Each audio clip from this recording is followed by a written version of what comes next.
అంటే మీరు ఒక 15 సంవత్సరాలు చాలా అంటే రాజకీయ కార్యకలాపాల్లో తలమునకలై ఉన్న పరిస్థితి మీది. కానీ ఇప్పుడు సడన్గా మీకు బీజేపీకి వచ్చిన తర్వాత ఇక్కడ బీజేపీ రాష్ట్ర నాయకత్వం ఏదో కార్యక్రమాలు తీసుకుంటుంది కానీ పెద్ద ఫోర్స్గా అయితే లేదు. ఇలాగా how you are coping up this kind of situation? Well, నాకు సంబంధించిన వరకండి నేను ఒక బ్యాక్గ్రౌండ్ నుంచి వచ్చా. ఒక బ్యాక్గ్రౌండ్ అంటే ఏంటంటే I came from a very poor family. My father was a teacher and he was more ఫిలాసాఫికల్గా ఉండేవాడు.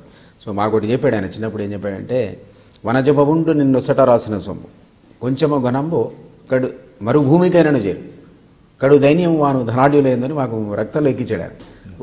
అంటే ఏంటంటే, సొమ్ము నీకు నొదటి మీద రాసుంటేనట జయలలిత ఈరోజు ఖననం చేయబడితే ఆమెకి ఇష్టమైనటువంటి గాజులు వాచ్ ఆ చందన పెట్టే తప్ప ఏమి పోలేదు, అవి మాత్రమే ఖననం చేయబడ్డాయి.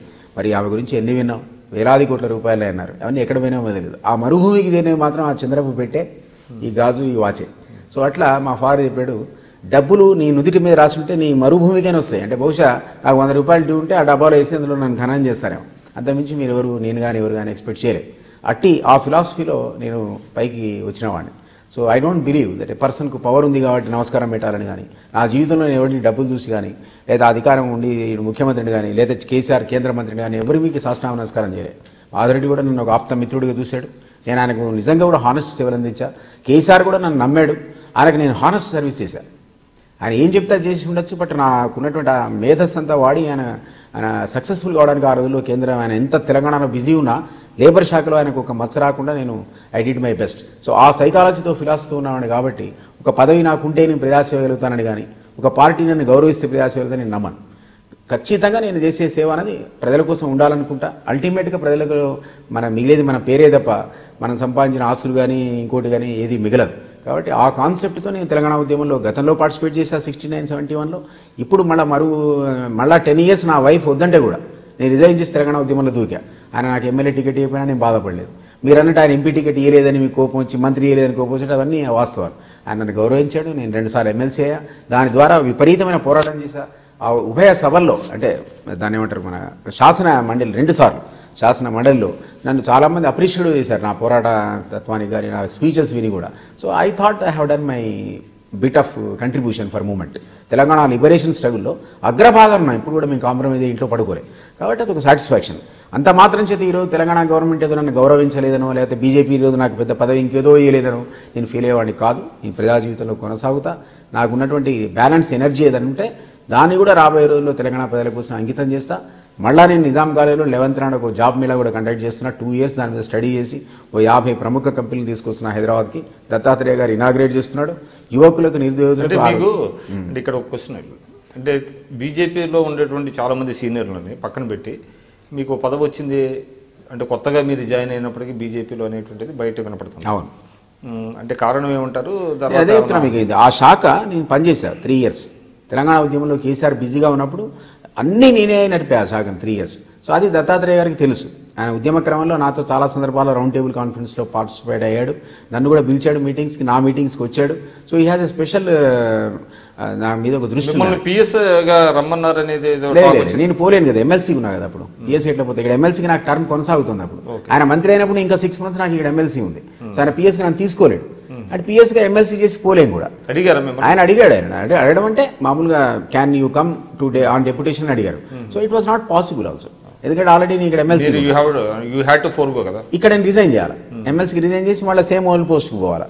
అంత పెద్దగా నాకు నచ్చలేదు, చూడడానికి కూడా అది పెద్దగా అడ్వైజబుల్ లేదు. కాబట్టి నేను అన్నాను, అవసరమైనప్పుడు పిలవండి సార్, నేను నా సహాయ సహకారాలు ఉంటాయి, నా సలహాలు ఉంటాయని చెప్పాను. పాప ఆయన అదే పద్ధతిలో అప్పుడప్పుడు నన్ను పిలుస్తూ ఉంటాడు. సో దాన్ని ఫెసిలిటేట్ చేయడానికి ఆయన నన్ను కేంద్ర ఈఎస్ఐ బోర్డు మెంబర్ చేశాడు. గతంలో ఉన్న ప్రైవేట్ సెక్రటరీ పోస్టు ఓవరాల్ 100 శాఖలు చూసిన, విభాగాల శాఖలో చూసిన నాకు వాళ్ళు ఇచ్చే ఈఎస్ఐ బోర్డు మెంబర్ అనేది పెద్ద పోస్టే కాదు నిజానికి. బట్ దాన్ని దృష్ట్యా ఈరోజు ఆ శాఖలో నా గతంలో ఉన్న అనుభవానికి సంబంధించినటువంటి సలహాలకు ఇవ్వగలుగుతున్నాను. ఆ కారణం చేతనే నాకు పొలిటికల్ పోస్ట్ పెద్ద పొలిటికల్ పోస్ట్ కాదు అది. బట్ నేను ఈ రోజు ఆయనకి ఎప్పుడైనా సహాయ సలహాలు ఉపయోగించుకోవడానికి ఆయన నాకు ఫెసిలిటేట్ చేశాడు. అది సో అప్పుడప్పుడు ఢిల్లీ పోవడానికి అఫీషియల్గా నేను పోవచ్చు. ఆ శాఖలో నాకు తెలిసిన విషయాలు ఉంటే వారికి చెప్పొచ్చు.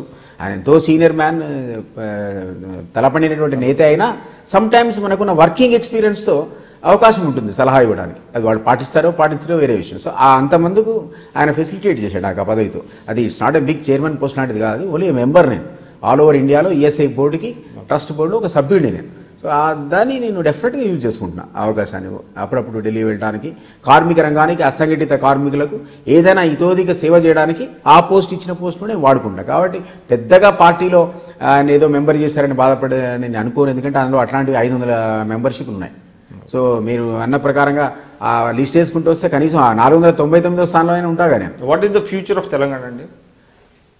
తెలంగాణలో ప్రభుత్వం అనేది it has to be more committed అండి towards what promises we have made. Telangana ప్రజల కోరికలు ఏంటి, వాళ్ళ లక్ష్యం ఏంటి. సో నీళ్లు, నిధులు, నియామకాలు అనే ప్రియారిటీనే ప్రభుత్వం తన ముఖ్యాంశంగా పెట్టుకోవాలి తప్ప ఇతర అంశాల వైపు దృష్టి మగల్చకూడదు. అంటే నేనేది తెలంగాణ రాష్ట్ర భవిష్యత్తు అందుకే అంటే ఈ 3 అంశాలు. ఇప్పుడు రాష్ట్ర భవిష్యత్తు ఏమైనా, మీరు ఎంత పవర్ఫుల్ అపోజిషన్ లీడర్ అయినా మీరేమీ చేయలేరు. అధికారంలో ఉన్నవాడే ఈ రాష్ట్ర భవిష్యత్తును తీర్చిదిద్దగలుగుతాడు. సో అధికారంలో ఉన్నవాడు ఒక ద్రష్ట అయి ఉండాలి, ఎక్స్పర్ట్ అయి ఉండాలి, అతనికి ఒక విజన్ ఉండాలి. ఆ విజన్ వల్ల నేను ఏమంటున్నానంటే, గతంలో పోరాటం చేసే సందర్భంలో మన అజెండాలో టాప్ అంశాలుగా ఉన్నటువంటి నిధులు, నీళ్లు, నియామకాలే. ఇవి తెలంగాణ యొక్క ఓవరాల్ స్వరూపాన్ని మార్చగలుగుతాయి. ఆ దిశగానే ప్రభుత్వం యొక్క దృష్టి ఉండాలి, వాళ్ళ కార్యాచరణ ఉండాలి, వాళ్ళ బడ్జెట్ కేటాయింపులు ఉండాలి. అంతే తప్ప చిన్న చిన్న ఆయత చండీ యాగానికో, లేకపోతే భద్రకాళికో 3 కోట్ల కిరీటాన్ని పెట్టడానికో, లేదా తీసుకుపోయి ఎర్రగడ్డలో ఆఫీసు మార్చడానికో, సొంత ఇంటిని కట్టుకోవడానికి 50 కోట్లకో ఇట్లాంటి అంశాలకు ప్రాధాన్యత ఉండకూడదు. అవి చర్చనీయాంశాలు కాకూడదు. అప్పుడు ప్రియారిటీ ఫోకస్డ్గా ఉంటుంది. ఆ అంశాల మీద వాళ్ళు లక్ష్యంతో కనుక ముందుకు సాగితే ఖచ్చితంగా తెలంగాణ అన్ని రాష్ట్రాల కంటే అగ్రగామిగా ఉంటుంది. మనం ఆశించిన స్థాయిలో రేపొద్దున పిల్లలు కూడా నా ఇంటర్వ్యూను మీరందరూ చూడాలని, మీ అభిప్రాయాన్ని నాతో షేర్ చేసుకోవాలని ఆశిస్తున్నా. అందరికీ నమస్కారం.